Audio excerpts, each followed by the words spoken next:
ก็ขยับแล้วแต่nó cònอยู่ตรงกลางตรงนั้นประเด็นน้อยอีกฝ่ายชาวไทยด้วยนะจะนี่จะปีว่าเรายังจะลงก็ลงเราก็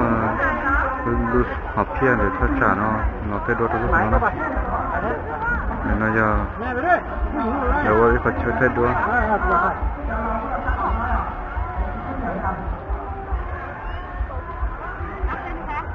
โอเค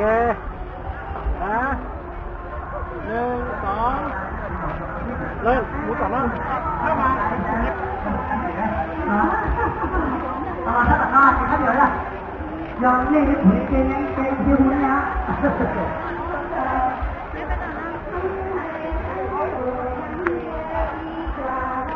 เราจะทำได้หรอถ้าแต่รู้เกี่ยวกับเรื่องนี้คิวมันการแสดงเสียงร้องเก๋แล้วอีกสักทีเราวันนี้อยากที่เราแสดงดีๆเพื่อแจ้งต่อở lúc chúng ta biết bắt đầu mua cả đôi cái này này tức là mua sắm trở thành gì thứ mà mua tiền tỷ là mua cái là hai tiền kia là hai cái tạo là hai giá cái mà này à thì mà đó là hai cái chưa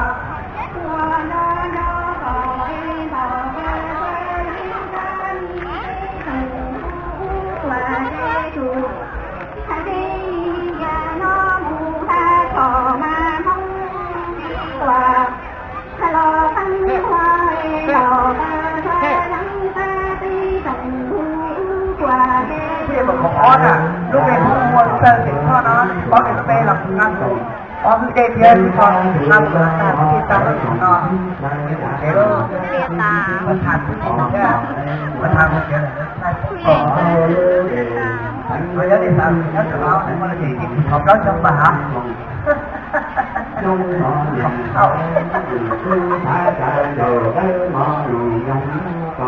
Ôi chào anh ơi. Ôi, cái cặp đôi châu đó gì đâu nha. Ê, đâu rồi? Quyền của con nè, thế đó. Nó là nông người gì? Cái phú giải mà chỉ mua cá hầu nè. Cái phú giải chỉ mua cá hầu, phú giải gì? Thế nè, tôi phú giải kia thì kia thì lúc này thì nhớ họ tư thì có là ba chơi rồi.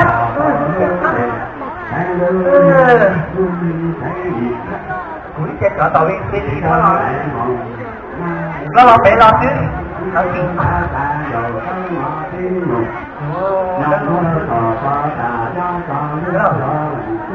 Nó lo gì? Mới cho tiền của cho bây giờ không à. Bố hay kia, tôi bây giờ chỉ có bây giờ kia thì bây giờ không à. Nó khó đi. Bố giờ kia thì mà nó là con, nó là sẵn kia. Nhưng mà thế nào? Sẵn kia. Bây giờ nó là sẵn kia có chưa? Đấy là mình nhó. Đúng không? Thì ăn một. Tôi cho nó lâu rồi. Thì cũng đi đến lâu rồi. Có là muốn để muốn rồi. Nó có cái bê làm bên ăn. Có cái cây thiên còn ăn là ta có cái tăng nó cũng ngon. Thế đó. Nó thẳng cái nó thẳng một cái này nó tôi nhớ đi làm nhớ từ đó để mà là gì học đó cho bà hả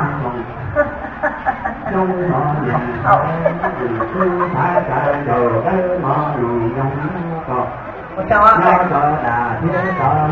Ôi, cái cặp đôi châu đó gì đâu nha. Ê, đâu rồi? Quyền của con nè, thế đó. Nó là nông người gì? Cái phú giải mà chỉ mua cá hầu nè. Cái phú giải chỉ mua cá hầu, phú giải gì? Thế nè, tôi phú giải kia thì kia thì lúc này thì nhớ họ tư thì có là ba chơi rồi.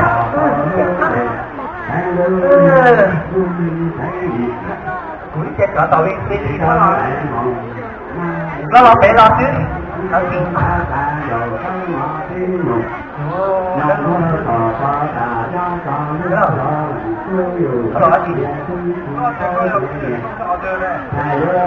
Mới cho tiền của cho bây giờ không à. Bố hay kia, tôi bây giờ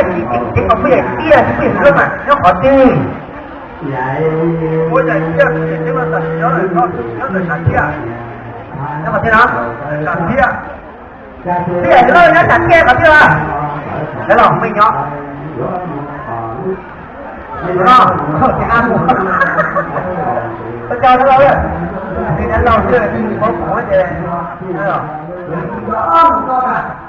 你说你们在这地下，你们要是做菜，都你要做菜去嘞。看这边是炒不烧的，今天这主要是长烧的，其实那是长烧，给长烧的时候要有点火的，这个有点皮的，有点小锅子。长烧比公面你说什么？公面炒的那就是公面不呢？นี่มาที่ห้าโลเลยจ้าอยู่ที่ตัวนั้นเหรอเราอยู่ที่เราได้แต่ละแต่เราไม่เห็นเราจะเห็นว่าเราจะถ่ายเข้าหาเห็นที่เขาถ่ายเข้าหาพอเราต้องหลงไม่เป็นเลยถ่ายเข้ามาตัวกูถ่ายเข้ามาหลงถ่ายเราก็ไม่เงียบเลยเขาอยู่หัวเรียนอยู่บ้านถึงเที่ยอะไรเนี่ยเขาเรียนกับคนที่อยู่เที่ยเขาเข้ามาหลงเนี่ยมันถามว่าต้องเกิดที่บอกว่าถามว่าต้องสอนตอนนี้เอาเองตายเอาเองตายเนี่ยเอ้นี่ตอนนี้จริงทำที่เราต้องอยู่เลยกู้ที่ใจกู้แหกก่อนเอาทางไม่เหลือฐานคือไม่เหลือฐานคือไม่เหลือฐานคือไม่จะหนีไม่จะไม่รอถ้าเราเกิดที่เราหมอที่รู้ที่จะฆ่าเราเรือขาเป็นคนที่มือเรือขาที่พื้นที่เราที่ไหนดูก็เราไม่เห็นดูที่ห้องครัวเราเนี่ยดูงานที่เราเราที่ไหนเราที่เราไม่เห็นเชี่ยเลยไม่ขอเราถึงตัวเราเป็นตัวที่ช่วงหัวเลยหรอต้นทีเนี่ยเนี่ยขาก็เลยเราก็เชี่ยเราแค่ใครเราคือไม่เห็นพอถึงว่าพอมันก็เป็นที่สุดเดี๋ยวเราต้องหัวเลยเพราะเราไม่เป็นเดี๋ยวเราไม่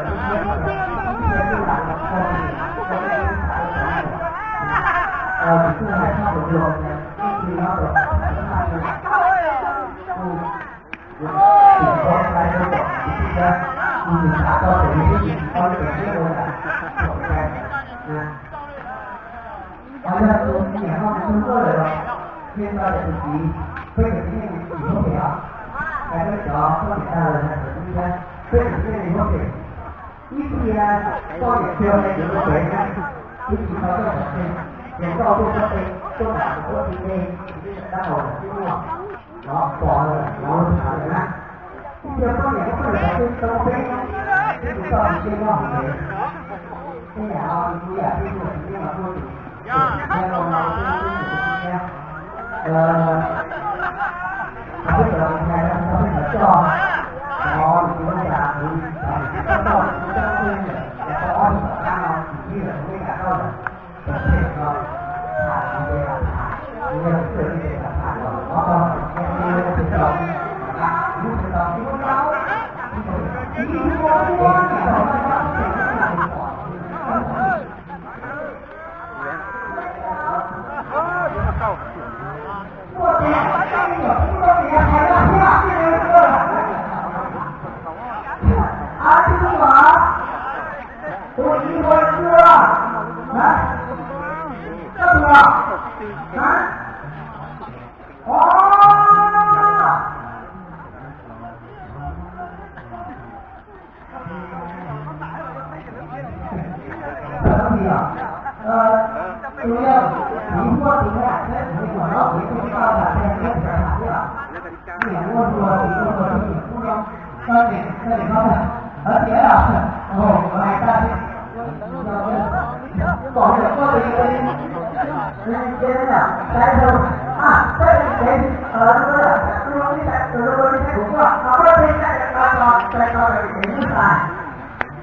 đô đi rồi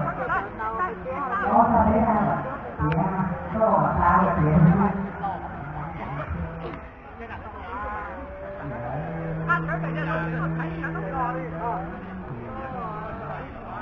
chúng ta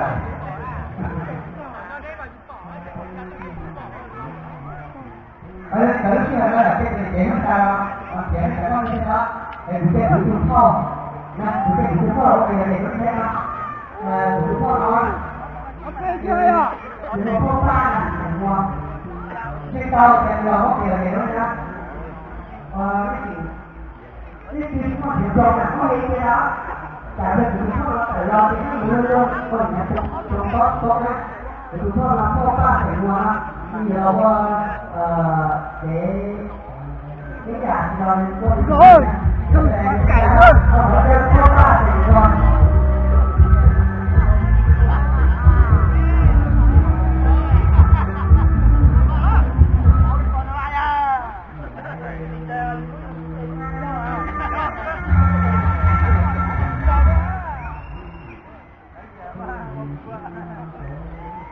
Ghiền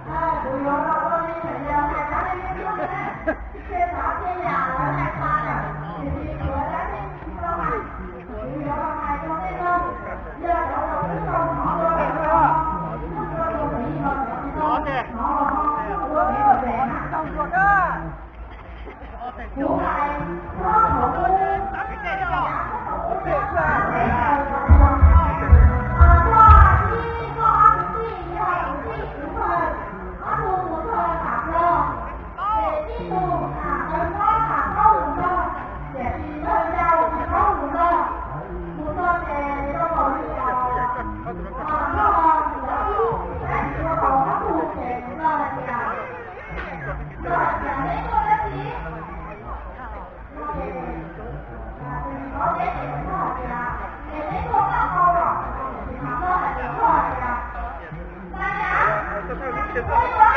hấp dẫn.